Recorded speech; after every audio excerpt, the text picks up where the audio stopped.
Jared down here at Universal Orlando for one last final visit before they close the parks down for their extended hiatus. Now, today is March 14th, Saturday, and if you haven't heard, Universal is closing down after operations tomorrow, for the very least until the end of the month. So I'm gonna get in here one last final time. I'd planned on being down here again before that, but it's not gonna happen now because they're not gonna be open.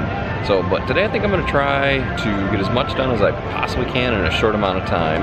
And I'm gonna start off trying to ride that Hagrid coaster. I don't wonder if everybody else is gonna crowd the park today for one last final visit, or if it'll be a lighter crowd because people are scared to be in here. This coaster opened up last June and I've been here many times since then, and yet I've only ever been on it one time. It just seems like it never works out for me. How about that? It's Sam and Sam's Friend and green eggs and ham. I have to be strong going through Seuss Landing not to get distracted. Got the Grinch out here this morning as well.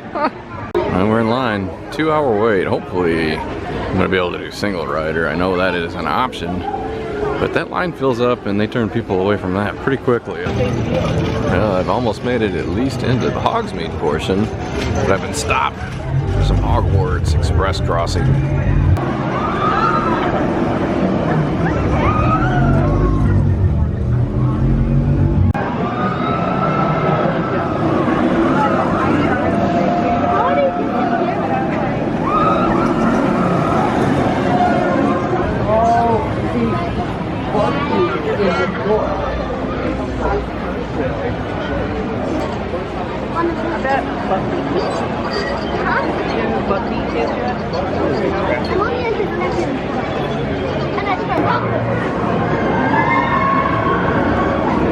Man, I've been waiting a long time so far. There was no single rider option for me.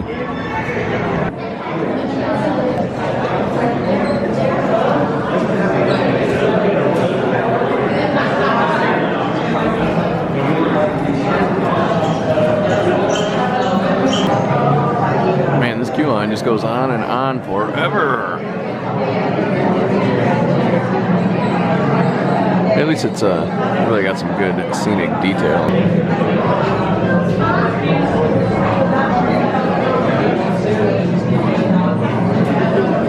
My God, that took 2 hours and 40 minutes. That wasn't a 2-hour wait. Oh well, it was fun. Had a good time. Now I've ridden it twice. Man, I can't wait for that Jurassic World coaster to open up, so that queue line goes down. I need to get over to the Universal side of things, and it's always a great internal debate with myself whether or not I think I can walk it faster getting there or taking Hogwarts Express. It's at a 10-minute wait. I think this will be quicker. It's certainly not that I think I can walk over there within 10 minutes. It's just more like Universal's 10 minutes isn't exactly accurate all of the time. But luckily I don't see anybody. When it was all said and done, it took 20 minutes to ride Hogwarts Express over here. I probably could have walked that quicker.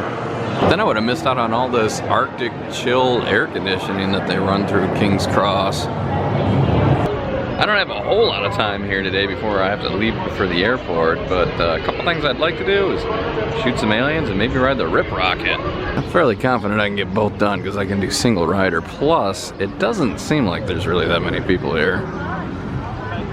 Yeah, there's no wait in either line. I gotta get a locker first because there is no bags allowed on this one. Man, there wasn't even anybody in there. Man, my score was terrible. And I always have a really bad score. For as much as I played, I really think I should be better. I was able to get the red button bonus though this time. Has anybody ever worked as one of these giant costume characters? Because dude, it is like almost 90 degrees today. I imagine that has got to be a brutal job being a penguin in the South. Yeah, at least Betty Boop's got an umbrella to keep herself out of the sun. Her handler?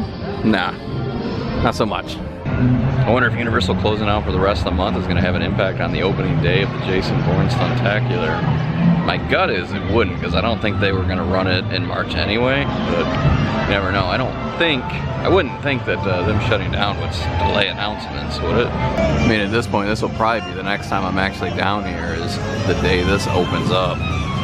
Unless I get real unlucky with the opening day, I should be back for it.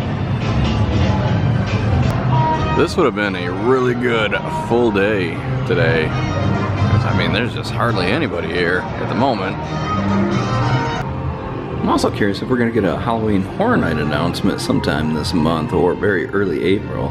It's usually about this time of the year they start to give you at least a couple tidbits of what's coming. I was wondering earlier about how odd it is just standing in the costumes.